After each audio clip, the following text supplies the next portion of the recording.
سرخط خبرها. جان باختن ده تن در نتیجه سیلاب‌های ویرانگر اخیر در کشور. اداره ملی مبارزه با حوادث میگوید که بیش از 100 تن دیگر در نتیجه سیلاب‌ها زخمی شدند. د هیواد په کچه د بارانونو او سیلابونو له امله له بده مرغه 28 کسان شهیدان او 130 کسان ټپیان شوي. استقبال وزارت اقتصاد از محموله کمک‌های بشری سازمان جهانی صحت. سخنگوی وزارت اقتصاد میگوید نیاز به این کمک‌ها در کشور افزایش یافته است. کولای شي منفي اغیزې کمې او د متاثره هیوادوالو د اقتصادي وضعیت په ښه کېدو او د هغوی د معیشتي ستونزو په حل کې مهم رول ولري. و افول قدرت هوایی امریکا. دو جنگنده امریکا توسط ایران سرنگون شدند.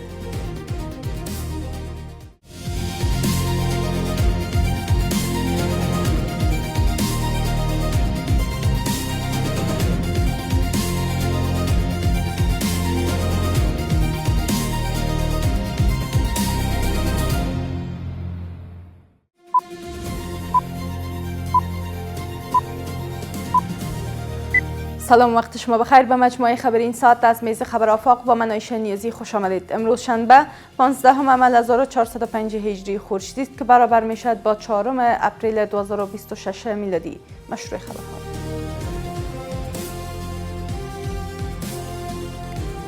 امارت اسلامی اعلام کرده که از اثر بارندگی های پسین در کشور تاکنون 10 تن جان باخته و بیش از 100 تن دیگر زخمی شدند. سخنگوی اداره ملی مبارزه با حوادث همچنان میگوید که از اثر زمین لرزی شب گذشته حدود 10 تن جان باخته و 4 تن دیگر زخمی شدند. گزارش از نسترن امیری. آب گاه ناجی انسان است و گاهی به نیروی ویرانگر مانند سیلاب تبدیل می شود. پدیده‌ای که میتواند تهدید جدی برای زندگی و دارایی‌های انسان باشد. همزمان اداره ملی آمادگی مبارزه با حوادث اعلام کرده است که در پی سیلاب‌های مدهوش از 6 ماه روان خورشیدی تا اکنون 77 تن جان باخته و 137 تن زخمی شده است. همچنان بیش از 3000 خانه تخریب، نزدیک به 12000 جریب زمین زراعتی از بین رفته و در مجموع 5811 خانواده آسیب دیدند. د وری میاشتې له شپږمې نیټې څخه تر نن ورځې پورې د هیواد په کچه د بارانونو او سیلابونو له امله له بده مرغه 28 کسان شهیدان او 130 کسان ټپیان شوي او همدارنګه 293 هڅونیز کورونه په بشپړ ډول او 2693 هڅونیز کورونه په نسبي ډول او 330 کیلومتره سړکونه هم ویجاړ شوي دي او په ټولیز ډول 11600 جریبه کرنیزې ځمکې هم ویجاړې شوي دي او په ټولیز ډول 5811 کورنۍ د طبیعي پیښو له امله زیانمنې شوي دي. از سوی هم شامگاه جمعه زمین لرزه‌ای به بزرگی 5.8 ریشتر کابل و چندین ولایت را لرزاند. بر اساس آمار محمد یوسف حماد، سخنگوی اداره ملی آمادگی مبارزه با حوادث، در نتیجه این زمین لرزه 9 تن جان باخته، 4 تن زخمی شدند و 38 خانه نیز تخریب شده است.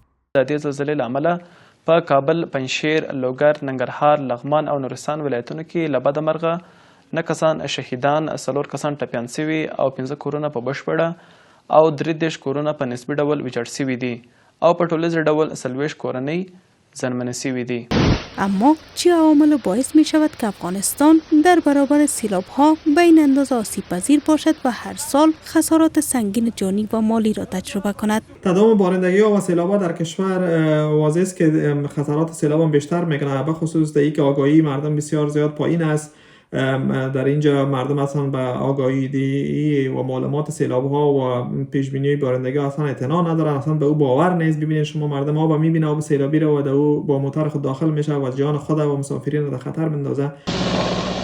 گفته می شود که همزمان با دو پدیده طبیعی سیلاب و زمین لرزه، برخی ولایت‌ها از جمله نورستان، زابل، غزنی و میدان وردک نیز در این فصل سال شاهد بارش برف بودند. این همزمانی رویدادهای طبیعی نشان دهنده آسیب‌پذیری بالای افغانستان در برابر آفات طبیعی است. پدیده‌هایی که در نبود زیرساخت‌های معیاری و آمادگی کافی خسارات جانی و مالی را به گونه چشمگیر افزایش می‌دهند. وزارت اقتصاد از تازه‌ترین محموله کمک‌های بشردوستانه سازمان جهانی صحت به افغانستان استقبال کرد. سخنگوی این وزارت گفته که با توجه به وضعیت کنونی نیاز به این کمک‌ها در کشور افزایش یافته است. گزارش از ناهیدا اندر.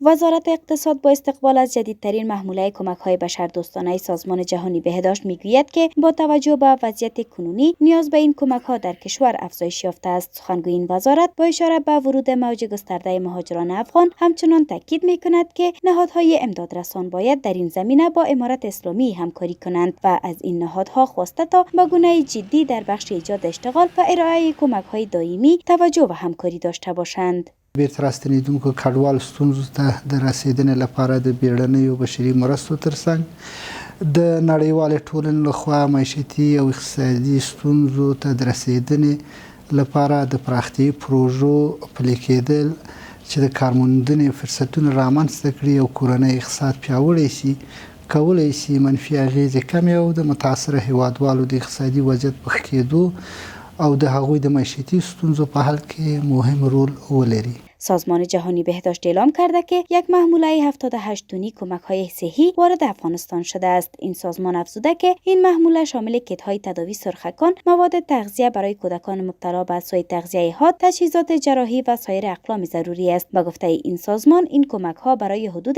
419,000 نفر در نظر گرفته شده و همچنان زمینه انجام 13600 عمل جراحی نجات بخش را فراهم خواهد کرد. مدیریت منابع است، چی منابع طبیعی باشه چی بشری باشه.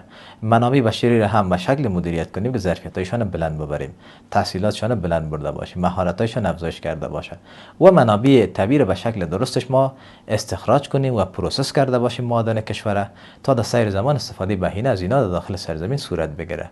در کل این مؤلفه ها را هرگاه ما به شکل درستش در نظر بگیریم تا جایی ما میتونیم که به سوی خودکفایی حرکت کرده باشیم و از وابستگی ما نجات بده به کمک‌های خارجی. آگاهان باور دارند که برای رهایی از وابستگی به کمک‌های خارجی، تمرکز بر تقویت تولیدات داخلی، افزایش رشد اقتصادی، توسعه بازارهای صادراتی و جذب سرمایه‌گذاری داخلی و خارجی ضروری است. به گفته آنان، شفافیت و مدیریت مؤثر منابع طبیعی و انسانی همراه با ارتقای آموزش و مهارت‌ها از عوامل مهم در رسیدن به خودکفایی محسوب می‌شود. ټول بهتر ده که رښتیا واقعا بشري مرستې غواړي چې افغانستان ته راشي، خو د نقد پیسې د وسرو کړي او یا د اسیایي هیوادونو دغه بشري مرستې افغانستان ته انتقال.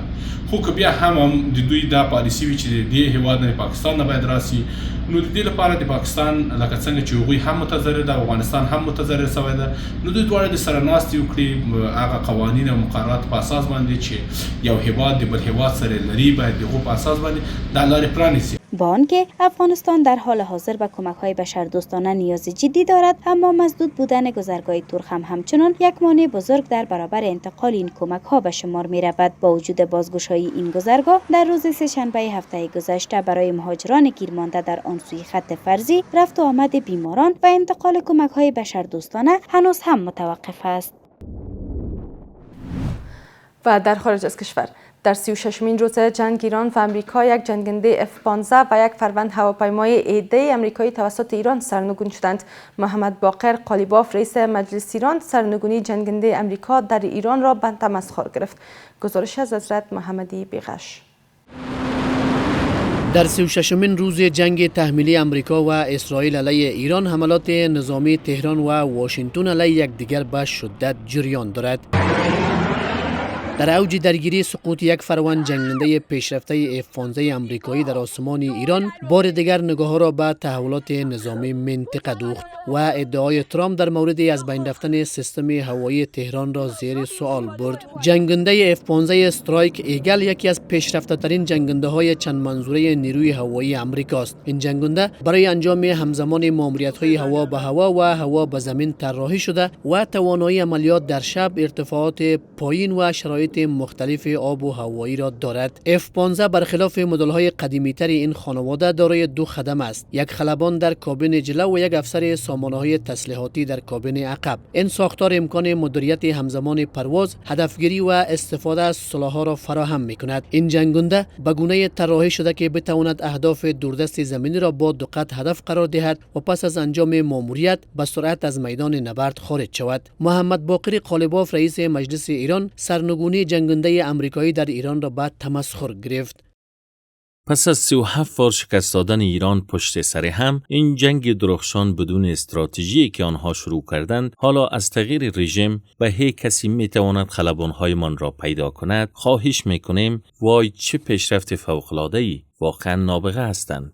پس از سقوط جنگنده F-15 آمریکایی در ایران، نیروی هوایی آمریکا عملیات نجات 2 خدمه این جنگنده را راه انداخته است. آمریکا با استفاده از هلیکوپترهای بلاک هاک عملیات جستجو و نجات را آغاز کرده بود، اما گفته می شود که این تلاش ها تاکنون موفقیت آمیز نبوده است. هرچند مقامات آمریکایی اعلام کردند که یک خدمه را نجات دادند و جستجو برای خدمه دیگر ادامه دارد. مقامات آمریکایی از سرنگونی یک جنگنده ایده وارتهاگ بر فراز خلیج فارس نیز خبر داده و گفتند که خلبان آن را نجات دادند. همزمان گزارش شده که بالگرد حامل خلبان F-15 نجات یافته هم هدف شلیک با سلاح دستی قرار گرفته، اما در نهایت با چند خدمه زخمی فرود آمده است. دونالد ترامپ رئیس جمهوری آمریکا گفته که این رویداد بر مذاکرات پایان جنگ با ایران اثر نمیگذارد. سرنگونی جنگنده آمریکایی اصلا تأثیری بر مذاکرات با ایران برای پایان جنگ نمیگذارد. این جنگ است، ما در جنگ هستیم. در حال ترامپ از عدم تاثیرگذاری سقوط این جنگنده به روند مذاکرات سخن میزند که رسانه‌های آمریکایی و خبرگزاری فارس گزارش دادند که ایران پیشنهاد آتشبس 48 ساعته ارائه شده سوی ایالات متحده را رد کرده است. رویدادهای سقوط جنگنده‌های آمریکایی توسط ایران نشان می‌دهد که ادعاهای ترامپ و پیت هگست وزیر دفاع او مبنی بر این که نیروهایشان کنترل کامل آسمان ایران را در دست دارند بی‌اساس بوده و جنگنده‌های آمریکایی و اسرائیلی همچنان با خطرات در آسمان تهران روبرو هستند. سپاسگزاری میکنم از همراهی شما تا این دم. به همین ترتیب رسیدیم به پایان مجموعه خبر این ساعت از میز خبر آفاق. تا دیدار بعد، خدا نگهدار.